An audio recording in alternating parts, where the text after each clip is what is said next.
پنجاب کے شہر جہلم کے مقامی ہال میں کاروباری شخصیات کے درمیان سنت و بھرے اجتماع کا انعقاد ہوا، جس میں مختلف شعبے سے وابستہ عاشقان رسول شریک ہوئے۔ رکن شورا مولانا حاجی عبدالحبیب اتاری اجتماع میں پہنچے تو صدر چیمبر آف کامرس جہلم و دیگر تاجران نے انہیں خوش آمدید کہا۔ اس موقع پر رکن شورا محمد اسد اتاری مدنی و دیگر ذمہ داران بھی موجود تھے۔ اجتماع کا آغاز تلاوت قرآن سے ہوا، جس کے بعد بارگاہ رسالت صلی اللہ علیہ وآلہ وسلم میں ہدیہ نعت پیش کی گئی۔ مولانا حاجی عبدالحبیب اتاری نے اجتماع سے بیان کرتے ہوئے کہا کہ آج ہمارا قرآن کریم سے اس طرح تعلق نہیں ہے جس طرح ہونا چاہیے تھا۔ قرآن پاک اللہ پاک کا پیغام ہے، غور کریں کہ ہم اس پر کتنا عمل کرتے ہیں۔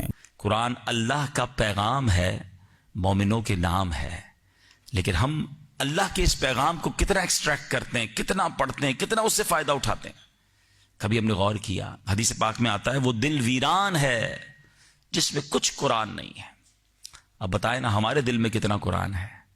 ہم غور کریں کہ پورا دن گزر جاتا ہے ہم قرآن نہیں پڑھتے۔ اتنا کیوں ہے ڈسٹنس ہمارا اور قرآن کا؟ کبھی ہم نے سوچا؟ مولانا عبدالحبیب اتاری نے کاروباری شخصیات کو اپنی نماز کو درست انداز میں ادا کرنے کی ترغیب دیتے ہوئے کہا کہ نماز کے فرائض و شرائط، وضو و غسل کے فرائض و شرائط، جن کا سیکھنا ہمارے لیے انتہائی ضروری ہے۔ اسی سلسلے میں دعوت اسلامی نے فیضان نماز کورس ڈیزائن کیا ہے، جس میں شریک ہو کر ہم اپنی نمازوں کو درست کر سکتے ہیں۔ اگر ہماری نماز صحیح ہوگی تو اس کا فیضان بھی ملتا رہے گا۔ اجتماع کے اختتام پر دعا کا سلسلہ بھی ہوا۔ رکن شورا مرکزی جامعۃ المدینہ جہلم بھی گئے، جہاں طلباء و اساتذہ کرام نے انہیں خوش آمدید کہا۔ اس موقع پر گفتگو کرتے ہوئے مولانا عبدالحبیب اتاری نے کہا کہ دعوت اسلامی آج جس مقام پر ہے، اس کے لیے ہم خواب دیکھا کرتے تھے کہ دعوت اسلامی دنیا بھر میں دین متین کی خدمت کر سکے۔ کوئی بھی شعبہ ایسا نہ ہو جہاں دعوت اسلامی اسلام کی ترویج و اشاعت نہ کر سکے۔ آج اللہ کریم کے فضل و کرم سے وہ دن بھی آ پہنچا ہے کہ دعوت اسلامی دنیا کے کئی ممالک اور بے شمار شعبوں میں دین اسلام کا پیغام پہنچا رہی ہے۔ ہر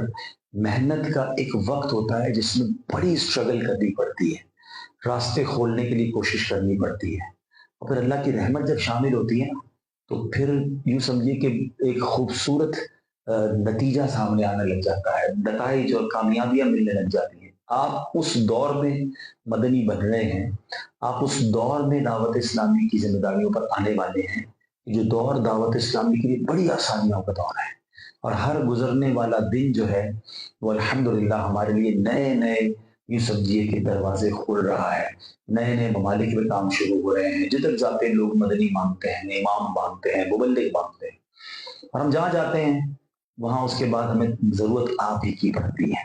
تو میرے بچوں، اپنے آپ کو ایسا بنانا، ایسی پڑھائی کرنا، ایسا دینی کام کرنا، اتنا پازیٹیو مائنڈ رہنا کہ آپ دعوت اسلامی کے بڑے کام کر سکیں۔ رکن شورا نے بیان کے بعد دعا خیر کی اور جامعۃ المدینہ میں زیر تعلیم بچوں سے ملاقات کی اور ان کی حوصلہ افزائی بھی کی۔ اس موقع پر رکن شورا حاجی محمد اسد اتاری مدنی و دیگر ذمہ داران بھی موجود تھے۔